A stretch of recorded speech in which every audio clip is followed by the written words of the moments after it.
pessoal, espero que vocês estejam bem. Hoje, nosso Clube do Livro vai se dedicar a algumas reflexões sobre um artigo de Daniel Sarmento. E o nome do artigo é o seguinte: A Dignidade Humana em Tempos de Crise Democrática. Esse artigo, ele vem atualizando ele ao longo do tempo. Ele escreveu o artigo em 2015, atualizou em 2016 e atualizou novamente em 2020, finais de 2020. O artigo que eu tive acesso, ele está disponível no livro Crise Democrática e a Luta pela Constituição, editado pela editora Fórum. E é um artigo muito importante para nós compreendermos como alguns acontecimentos contemporâneos no Brasil enfraquecem a luta pela garantia da dignidade humana. No livro, Sarmento ele divide o princípio da dignidade humana em 4 pilares. Então, esses 4 pilares são os elementos que compõem o princípio da dignidade humana. Quais são eles? O primeiro, o valor intrínseco da pessoa. O segundo, a autonomia. O terceiro, o mínimo existencial. O quarto, o reconhecimento intersubjetivo. Cada um desses elementos tem a sua definição própria. Então, se nós pegamos o primeiro elemento constitutivo, valor intrínseco da pessoa. Cada pessoa, ela é um fim em si mesmo, não podendo ser instrumentalizada de qualquer forma. Além disso, a pessoa tem que ser reconhecida por ela mesma de modo igual. A sua dignidade, ela é igual à de todas as outras pessoas, independentemente de qualquer fator pessoal ou social que a ela esteja vinculado por circunstâncias da vida. Então aí, a dignidade da pessoa se mantém igual, independentemente da sua condição econômica, da sua religião, do seu sexo, da sua orientação sexual, da sua capacidade, da sua idade, da sua ideologia, nacionalidade e qualquer outro fator, individual ou social. Além disso, a sua dignidade se mantém a mesma, independentemente da sua conduta. Mesmo que a pessoa cometa atos terríveis, ela ainda se mantém digna. Esse é o primeiro elemento constitutivo da dignidade humana, o valor intrínseco da pessoa. E o valor intrínseco da pessoa não se coaduna com a negação da humanidade e dos direitos do outro. E também não se coaduna com a eliminação do outro. Você não consegue sustentar o valor intrínseco da pessoa pregando a eliminação de alguém por uma das suas características, ou pregando negação da humanidade ou os direitos de alguém por alguma das suas características. Para que você tenha o valor intrínseco da pessoa respeitado, a dignidade da pessoa tem que ser respeitada de maneira igual, independentemente das suas características individuais ou sociais, e também das suas condutas. Um outro fator que é relacionado e é elemento da dignidade é a autonomia. Nós podemos falar em autonomia como a capacidade da pessoa estabelecer as suas liberdades, ela mesma escolher as suas normas, ou as suas regras, ou a forma como ela quer conduzir a sua vida.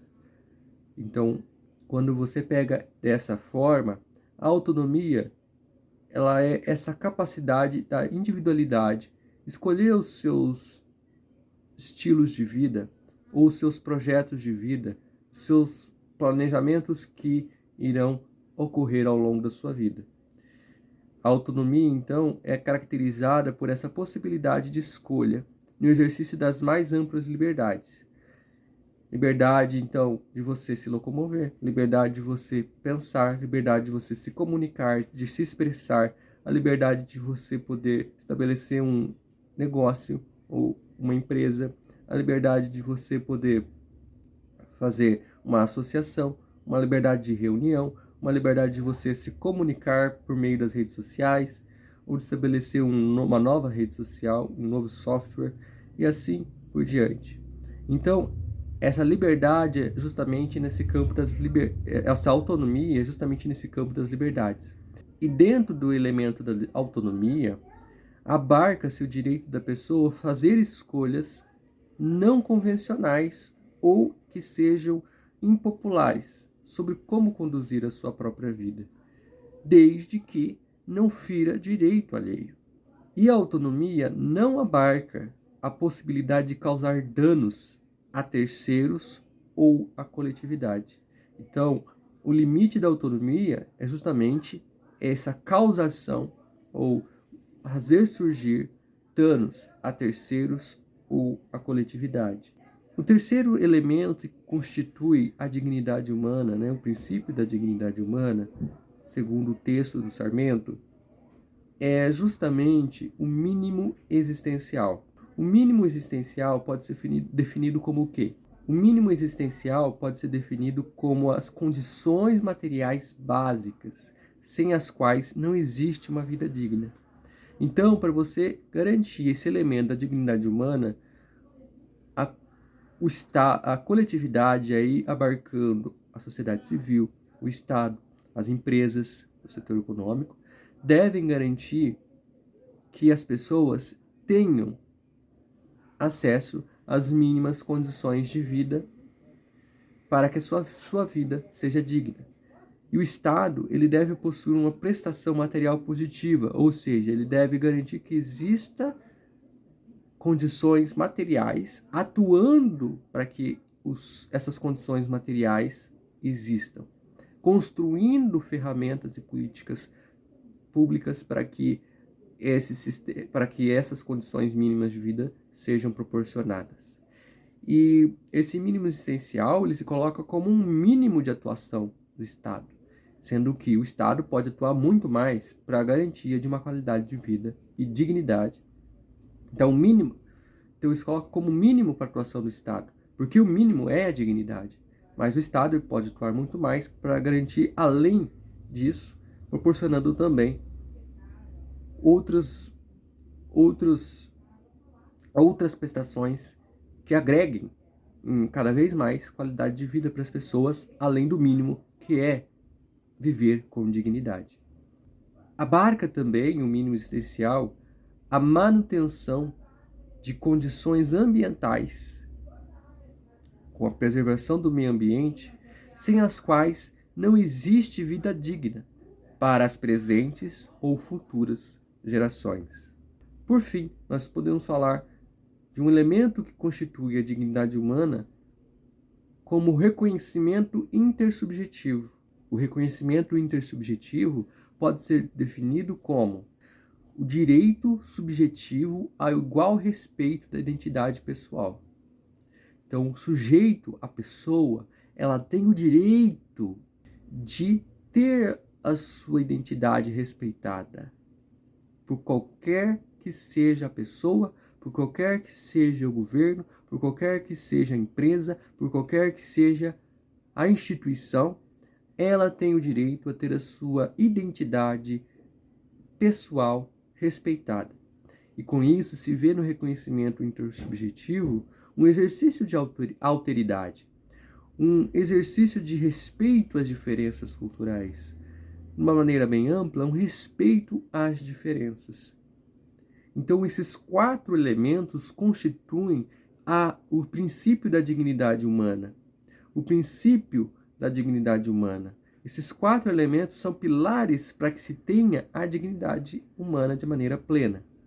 O valor intrínseco da pessoa, a autonomia, o mínimo existencial e reconhecimento intersubjetivo.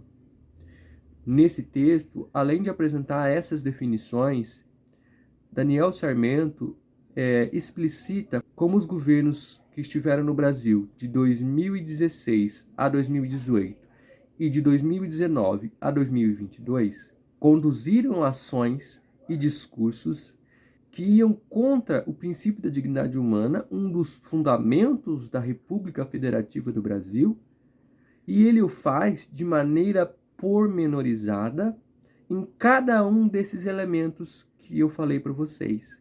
Então, o Sarmento traz os discursos e as práticas que foram feitas por esses governos que vilipendiaram o valor intrínseco da pessoa, vilipendiaram a autonomia, vilipendiaram o mínimo existencial e vilipendiaram o reconhecimento intersubjetivo. É um texto muito importante de nós fazermos uma leitura para fazermos esse reconhecimento de como esses governos trouxeram ações que não são consentâneas com os princípios constitucionais. E os seus agentes, portanto, devem ser responsabilizados nos termos da lei. Por fim, então, recomendo a leitura para vocês. Vou deixar o título completo para vocês poderem pesquisar o artigo. É uma leitura rápida e com isso vocês vão poder ter um maior acesso a esse texto que eu achei tão importante de nós termos. Ele escreve no final de 2020, mas faz um resumo muito salutar das ações contemporâneas que foram tomadas por governos anteriores da União, que prejudicaram o desenvolvimento da democracia no Brasil, prejudicaram o fortalecimento dos direitos humanos e prejudicaram a dignidade da pessoa humana. É isso por hoje, pessoal. Até mais.